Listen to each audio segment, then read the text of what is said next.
Buenos días chicos, ¿qué tal estáis? En este epígrafe cuarto vamos a estudiar la actuación frente a otras emergencias.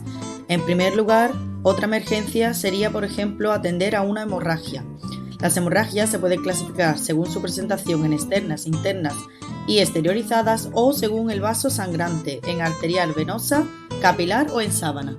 Las hemorragias externas son aquellas que se ven y son aquellas sobre las que más puede actuar el socorrista. El orden de actuación es siempre primero compresión directa, segundo compresión arterial y en tercer lugar el torniquete.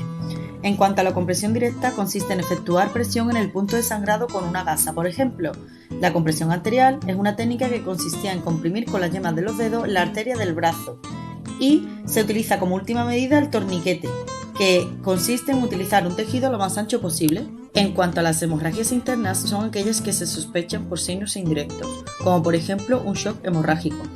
Luego tendríamos por último lugar las hemorragias exteriorizadas, que sería por ejemplo una hemorragia nasal, donde no se debe echar la cabeza hacia detrás para evitar la posible aspiración de coágulos ni tampoco hacia adelante para no favorecer la salida de sangre. Y en segundo lugar, hemorragia exteriorizada de oídos, donde no hay que intentar detener nunca la hemorragia. En segundo lugar, vamos a estudiar las quemaduras, que son lesiones que se producen en los tejidos por contacto con elementos calientes como el fuego, materiales calientes, sustancias químicas o electricidad. Las quemaduras las podemos clasificar según el grado de profundidad y según su extensión. Y finalmente estudiaremos unas medidas de actuación en este apartado de las quemaduras. En cuanto a la clasificación de las quemaduras según su profundidad, las del primer grado son aquellas en las que aparece un eritema de enrojecimiento de la piel. Las de segundo grado son aquellas en las que aparece una ampolla de color rosado. Y las de tercer grado son aquellas que afectan a las capas más profundas de la piel, llegando al músculo, nervios y vasos sanguíneos. La siguiente clasificación es según la extensión, donde se utiliza la regla Wallace o regla del 9, donde los porcentajes serían los siguientes. En el caso de que las quemaduras estén provocadas por los siguientes agentes, hay que seguir las medidas de actuación específicas. En caso de fuego hay que sofocar las llamas con una manta que no sea acrílica. En caso de electrocución hay que desconectar la corriente para protegerse y avisar emergencias. En caso de sustancias cáusticas, son sustancias químicas que provocan quemaduras, como ácido, sulfato. Hay que aplicar agua muy abundante durante 20 a 30 minutos. Y en cuanto a líquidos inflamables, nunca se puede utilizar agua para apagar el fuego, pues lo extiende. Este apartado tercero vamos a estudiar las fracturas, luxaciones y esguinces, donde en primer lugar la fractura es la rotura de un hueso por una causa violenta. Las fracturas se pueden clasificar en abiertas cuando hay una herida provocada por el desplazamiento del hueso roto o en cerradas cuando la piel permanece intacta. La medida de actuación frente a fracturas tendría que ser en primer lugar inmovilizar el hueso como y se debe de mover lo más mínimo al paciente. Luego hay que trasladarlo al centro sanitario. Una luxación es un desplazamiento del hueso de su posición normal, con pérdida de contacto con otro hueso con el que debería estar articulado, y hay una deformidad evidente, dolor, hinchazón y pérdida de fuerza. Un esguince es una torcedura o distensión no grave de una articulación sin llegar a la luxación de la misma, y su principal síntoma es el dolor, que aumenta con el movimiento de la articulación, así como la inflamación. Por tanto, se debería de aplicar hielo.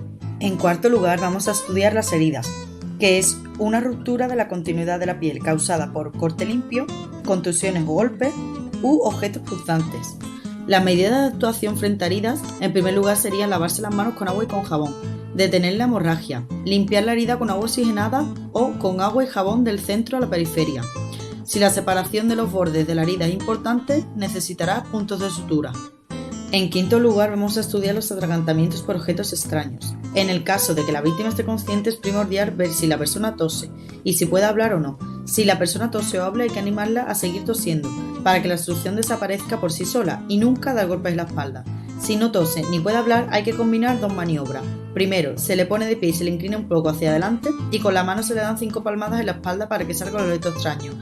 Y en segundo lugar, si el objeto no sale, se aplica la maniobra de Heimlich 5 veces. La maniobra de Heimlich consiste en poner de pie al paciente y se lo rodea por detrás, inclinando su cuerpo ligeramente hacia adelante.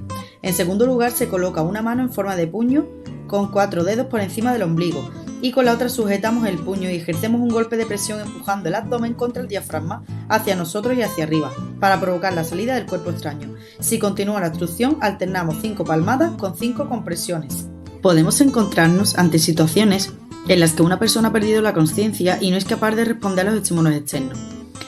como por ejemplo en el caso de la lipotimia, donde se produce una pérdida de consciencia breve, superficial y transitoria, debido a una disminución brusca del flujo sanguíneo al cerebro. Por otra parte, estaría el síncope, que es un paro súbito y breve de la circulación que causa una pérdida de la consciencia. A continuación vamos a tratar el tema de las intoxicaciones, donde en primer lugar hay que verse a un médico informándole del tóxico y de la dosis posiblemente absorbida. En segundo lugar, hay que trasladar urgentemente al paciente al centro médico más cercano junto con el tóxico. La clasificación puede ser tóxico por vía respiratoria, tóxico por ingestión o tóxico por contacto. Respecto al resumen, tenemos que quedarnos en primer lugar con que hay varios tipos de hemorragias en las que tenemos que actuar de diferente manera. En segundo lugar, hemos visto las quemaduras, que las tenemos de 3 grados. En tercer lugar, hemos visto las fracturas, luxaciones y esquinces. En cuarto lugar, hemos visto los tipos de herida. En quinto lugar, los atragantamientos, destacando la maniobra de Heimlich. Luego, la pérdida de conciencia y las intoxicaciones por último lugar.